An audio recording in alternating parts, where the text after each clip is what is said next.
Bueno, pues aquí estamos después de un tiempo y me gustaría en esta ocasión comentar el tema del coronavirus. Hay que tener en cuenta que estamos en la madrugada del domingo. Aparentemente la Reserva Federal intenta frenar un crash en los mercados. Ha bajado a un punto los tipos de interés, los deja prácticamente a cero. Va a iniciar recompra de bonos y otras acciones para frenar pues todo este posible desplome de las economías o de la economía norteamericana. O sea que el tema sigue estando bastante candente.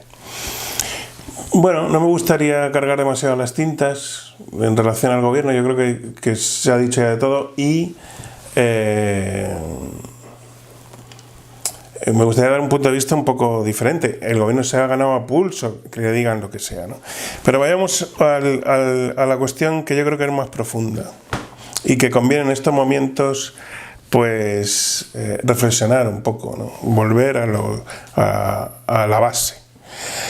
Yo no soy politólogo y entonces soy autodidacta, leo aquí y leo allá, quizás con cierto desorden, y muy probablemente no tenga la precisión que tenga otra persona con un punto de vista más formal. Sin embargo, yo los he leído a los autores e intento siempre ir al autor original. Entonces, tenemos dos grupos fundamentales de autores que analizan la naturaleza del Estado. Un grupo estaría protagonizado por más o menos los contractualistas, ¿no? Que el contractualista, el primero, pues sería Hobbes, ¿no? Con su famoso libro del Ciudadano y el Leviatán. Es decir, bueno, Hobbes es una persona de su tiempo, es una persona que vive la época de la Guerra Civil Inglesa. Y en esta guerra civil, bueno, pues ha estado en una situación bueno, un tanto especial, que muy probablemente influye en su pensamiento. ¿Y el pensamiento cuál es? Bueno, pues los ciudadanos, o los súbditos, o los habitantes, como se quiera llamar, tienen un contrato con el Estado, o con el soberano. Porque, bueno, hablar de Estado ahí sería quizás un poquito aventurado, ¿eh? Y en este contrato se cede libertad, renta, a cambio de seguridad, ¿eh? De tal modo que, bueno, en realidad hay por ahí quien incluso ha redactado el contrato, hipotético y tal. Luego tendríamos a Rousseau, pero si nos vamos a tiempos mucho más actuales, tenemos a los de la Public Choice, entre ellos Buchanan, James Buchanan, premio Nobel, con el libro Los límites de la libertad. Los límites de la libertad, en el cual desarrolla bastante toda esta idea de contractualismo, y yo creo que sirve de base para luego ahí evolucionar. Entonces, ¿cuál es la esencia de todo esto? Bueno, la esencia del contractualismo es que sí hay un contrato entre ciudadanos y gobierno. Lo que define Buchanan básicamente es que hay tres factores fundamentales, ¿no? Es garantizar los contratos, es decir, que no me engañen, garantizar la propiedad privada, que no me roben, y un contrato, lo que llaman el contrato de desarme, es decir, que no me maten, que haya una autoridad que garantice más o menos la seguridad física. Y de hecho, bueno, si nosotros vemos esos tres principios elementales, donde no se respetan, suelen ser sociedades fallidas.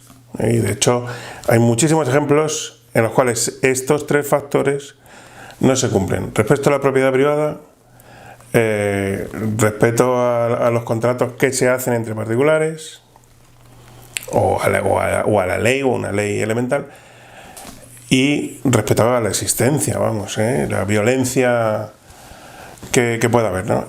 Bien, esto es un punto de vista, ¿no? El punto de vista de un Estado más o menos benefactor, o más o menos en relación a servir al ciudadano. Bien. Luego tenemos a estos que hemos mencionado: Carl Schmitt, Michael Mann, Franz Oppenheimer. ¿Qué decía Michael Mann? Que el Estado, el origen del Estado es el mismo que el de la mafia.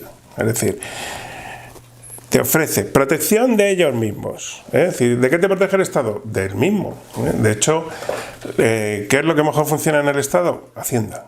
Hacienda tiene un montón de recursos, tiene los mejores profesionales, los mejores ordenadores y bueno, ojito con saltar de todo eso. Vale. ¿Qué es lo que dice Franz Oppenheimer? Franz Oppenheimer, este es el libro del Estado, me parece un libro muy interesante. Franz Oppenheimer fue el director de tesis de Ludwig Erhard. Ludwig Erhard fue el que fue canciller de la República Federal Alemana y antes era el ministro de Economía y artífice del milagro alemán. Bueno, pues ¿cuál es la teoría del Estado de Franz Oppenheimer? Bueno, que el origen del Estado es una banda nómada y esa banda nómada se hace con el control de un territorio sedentario, porque normalmente los nómadas tienen una serie de características de una disciplina prácticamente militar, su organización, etcétera, etcétera. Es decir, llega una banda a una zona, toma el control, pide tributo y a partir de ahí se inicia un proceso que no sé, creo recordar que define 7 etapas o algo así. Hay una serie de etapas en ese proceso, pero el origen del Estado es ese. Es decir, unos señores que toman una banda, que toma el control, y unos señores que tienen que asumir eso porque si no... pues ya saben, o lo matan o lo torturan o a saber.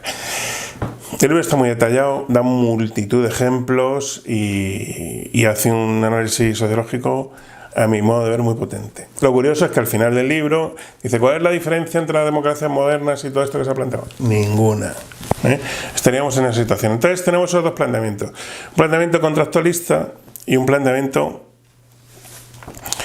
pues más brutal, ¿no? Es decir, aquí tenemos una banda de ladrones que lo que intenta es tomar el control de unas personas. Y Oppenheimer dice una cosa muy curiosa, ¿no? Que dice, hay dos modos de conseguir riqueza. Una, generarla por el propio trabajo y otra, robársela a otro. A esta segunda manera la vamos a llamar medios políticos. Y a partir de ahí sigue y desarrolla su teoría. Es decir, los medios políticos es arrebatarle al otro por la fuerza lo que ha conseguido con su trabajo, ¿no? Bien, volvamos al tema del coronavirus y toda la crisis de gobierno. El que haya seguido un poco el tema y ha sido tan rápido que es muy, muy, muy sencillo seguir la cronología de los hechos. Teníamos unas declaraciones ya del doctor Cavadas el día 31 de enero, en la cual se mostraba muy preocupado por lo que pudiera pasar. A partir de enero, febrero sobre todo, hemos tenido un flujo de noticias, lo que venía de China y lo que venía de Irán, bastante preocupante. Es decir, estamos hablando de, en China, confinamiento o cuarentena de ciudades enteras, ciudades mucho más grandes que las que pueda haber aquí, cómo fumigamos las calles con desinfectante, gente armada controlando el movimiento de personas. Fue escalofriante la fotografía de la NASA de cómo había contaminación antes de todo este problema del coronavirus y después no había. Es decir, el panorama económico ha sido brutal. Y todo eso no se hace por nada. No se hace porque sí, o sea, no se hace por gusto. Eso es porque había una seria preocupación por parte de las autoridades y un problema muy gordo ahí. Luego vimos las imágenes de Irán, muy parecidas a las de China. Es decir, gente que caía al suelo desplomada en la calle o en una cola, muertos acumulados en un depósito de cadáveres, excavadoras construyendo o haciendo zanjas para hacer fosas comunes, un ministro del gobierno iraní tosiendo y que estaba ya infectado. Bueno, todo esto no era broma. Es decir, cuando decían, bueno, esto es una cosa que afecta solo a personas mayores, tal. Yo he visto vídeos, lo que eso podía ver cualquiera, de una chica muy joven en lo que parecía un hospital en Irán improvisado, un hospital de emergencia que aparentemente pues parecía un polideportivo o algo así, creo recordar. Y la chica se la veía angustiada porque no podía respirar. Es decir, ya se sabía, y estamos hablando del mes pasado, que era una enfermedad muy, muy contagiosa, que tenía una incidencia muy desigual según la persona y según la edad, que se transmitía sin que hubiera síntomas, había gente asintomática, es decir, ya se sabían muchas cosas. El que haya seguido un poco pues las noticias al margen de las televisiones adictas al régimen, que son todas, pues las alarmas empezaron a saltar a principios de mes. Es decir, esta situación ya está empezando a estar fuera de control. Estaba el caso italiano ahí al lado. Bien, primer tema.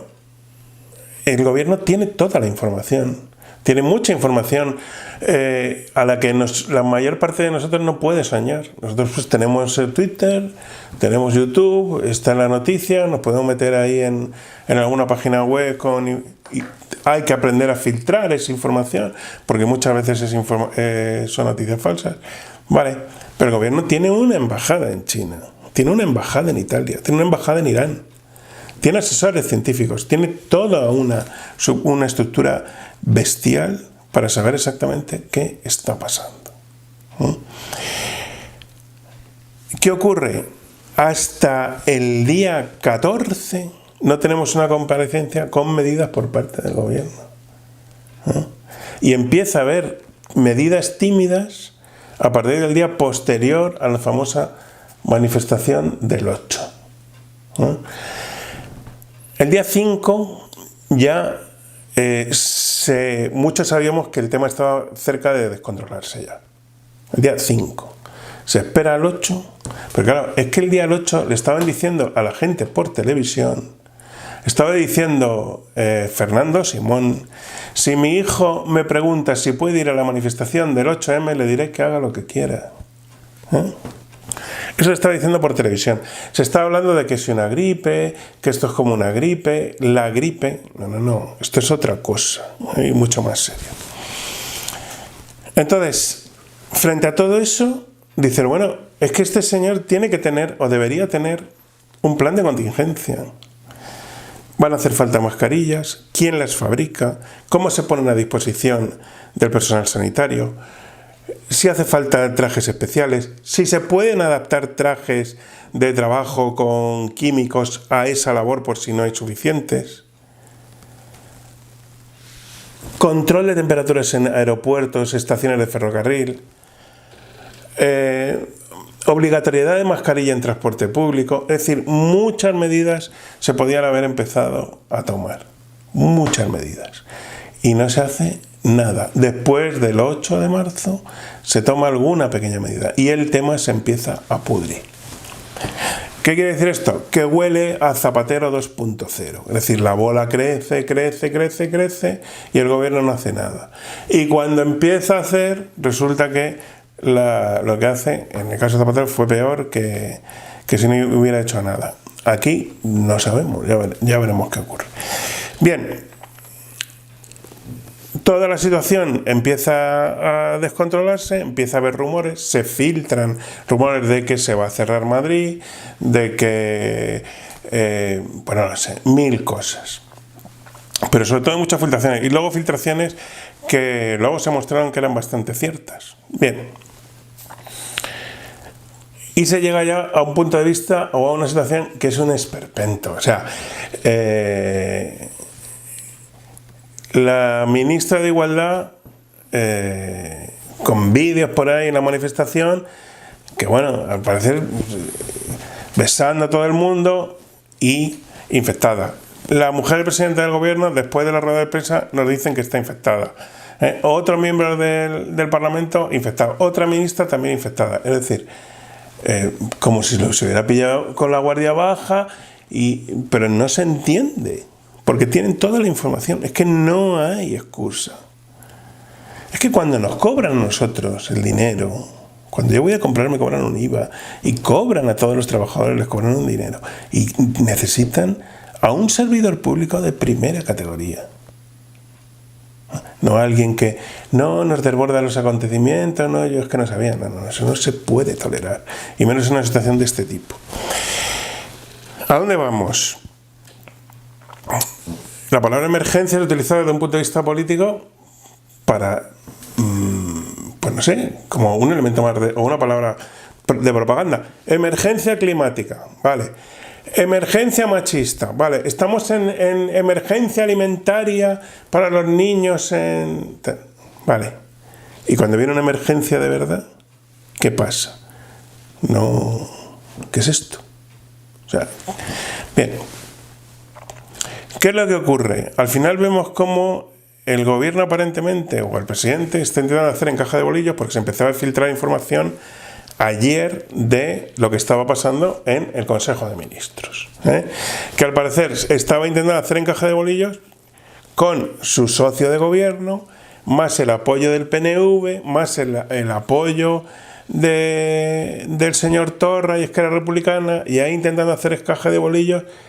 Pero señores, si es que está muriendo gente, es que hay 300 muertos ya, no se puede andar uno así. Es decir, estamos frente a lo que parece la ley de guerra de la oligarquía en sentido puro. Es decir, tenemos unas oligarquías que lo que hacen es retorcer los resortes del sistema para mantenerse en el poder.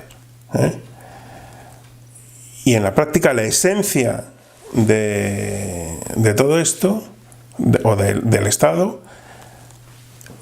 no pasa a ser el pueblo elige a unos servidores públicos y tiene un contrato con ellos. No.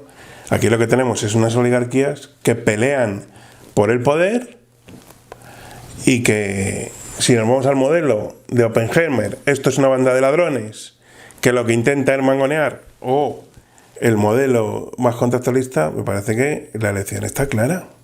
Porque claro, llegamos ya a una situación en la cual se nos filtra. No, es que el socio de gobierno quiere privatizar las eléctricas, privatizar la sanidad, nacionalizar las eléctricas, nacionalizar la sanidad privada y nacionalizar los medios de comunicación. Lo de la sanidad privada no está claro, unos lo decían sí, no lo decían y otros no lo decían. Es decir, aprovechar la oportunidad para dar pasos hacia el sueño de una revolución bolchevique. Pero si eso está pasado ya, si eso ya no se lleva. O sea, es que parecen estos, ¿cómo decirlo? La efebocracia que decía Gustavo Bueno, ¿no? Es decir, parecen estos niños que tienen nostalgia de un tiempo no vivido, ¿no? Como yo qué sé, yo recuerdo, había gente que luego me encontré ya jovencita, que le gustaban los Sex Pistols y todo esto, pero si yo la movida del 76 lo viví y aquello no era para tanto, y sin embargo ellos lo tenían mitificado. Esto es igual, ¿no? Parece que quieren revivir algo que está ya pasado. O sea, es que van con 100 años de retraso. ¿Qué vamos a hacer ahora? Las eléctricas nunca han sido públicas. O no todas. En su tiempo Sevillana y Fexa sí, pero el resto no. Y ahora, y uno piensa, ¿les preocupa de verdad los 8.000 afectados, los 300 muertos y los que van a venir? ¿O en realidad esto es otra cosa? Esa es la cuestión. Y ese es el gran problema.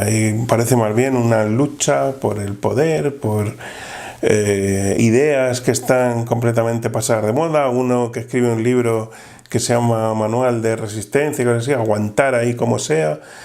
Más luego dice, bueno, al final hacemos el estado de alarma.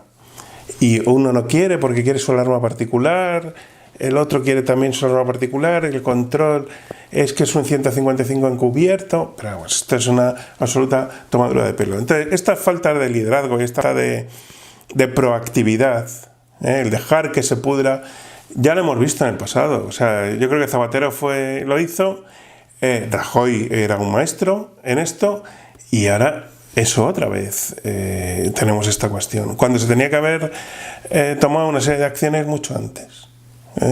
Acciones que debió tomar el gobierno y que luego hemos visto como alguna comunidad autónoma, como la Comunidad de Madrid, se ha ido adelantando. Entonces, al final, ¿qué estamos? ¿Qué les preocupa? ¿La propaganda? ¿Seguir ahí? ¿O preocupa realmente pues las personas? Yo creo que no hay ahora mismo muchas dudas al respecto de eso. Se podía haber tenido un plan de contingencia razonablemente bueno, o por lo menos bueno, malo o regular, uno, pero es que no se tenía. Todo parece ir detrás de los acontecimientos. Luego está el rol que han jugado los medios de comunicación, que ha sido una auténtica vergüenza, sobre todo los medios de comunicación televisivos. Una auténtica vergüenza. Tranquilizando a la gente, cuidado que esto es una gripe, tal, o incluso algunos que decían, no, es tranquilidad porque claro, pueden ser un 4 a un 2% de mortalidad, y en personas con una patología previa. Es que un 3% de mortalidad en un 60% de la población o en un 50% de la población es una barbaridad de personas muertas. Una auténtica barbaridad. Estamos hablando de, pues no sé, calculemos, la mitad, 20 millones, un 3%, 600.000 muertos. Eso es, bueno, me da igual que sean con patologías previas. Que un señor que ha costado un triunfo que se mantenga vivo, como un señor que ha padecido cáncer y está en quimioterapia, ya, ahora ya le toca, no, o personas mayores. Y luego esa mortalidad no es solamente de personas con patologías previas. Hay gente sin patologías previas que lo está pasando también bastante mal. Con lo cual tenemos todo un cóctel en el cual yo creo que lo que se aclara es la naturaleza y el espíritu de la gente que nos gobierna. Y es una situación francamente decepcionante. Estamos en una situación en la cual la oligarquización que se ha producido en España, la existencia incluso, no ya oligarquías de partidos, sino oligarquías locales, a costa todo de un volumen de dinero impresionante, un volumen de esfuerzo, yo creo que la gente no imagina, y al final, ¿para qué? Para que una de las pocas situaciones en la que hay que proteger al ciudadano, veamos cómo el gobierno actúa mal y tarde. Y yo creo que tenemos que pensar que no son políticos, no, son servidores públicos. Y hay muchas cosas que la gente acepta y no debe aceptar. No debe aceptar, por ejemplo, que le quiten a la fuerza dinero de su trabajo y lo empleen en un medio de comunicación al servicio del partido de turno. No, eso no es así. Eso no es así. O sea, no estamos en una situación en la cual se llega a una lucha por el poder, esta es lucha por el poder, una oligarquía llega ahí y ya hace lo que quiere y tal. Las cosas no son así. O sea, si aquí tenemos unos servidores públicos, primero deben ser gestores, deben de estar pensando primero en la seguridad, porque hay que tener en cuenta una cosa: no tiene sentido el Estado si no sirve para situaciones como esta. No tiene sentido. Y yo creo que se está llegando ya a unos límites en que empieza a carecer de sentido el propio Estado, porque si no es capaz de mantener la igualdad frente a la ley, la presunción de inocencia, un mínimo de protección sanitaria, por favor, ¿hasta qué punto estamos llegando? A mí me parece realmente preocupante.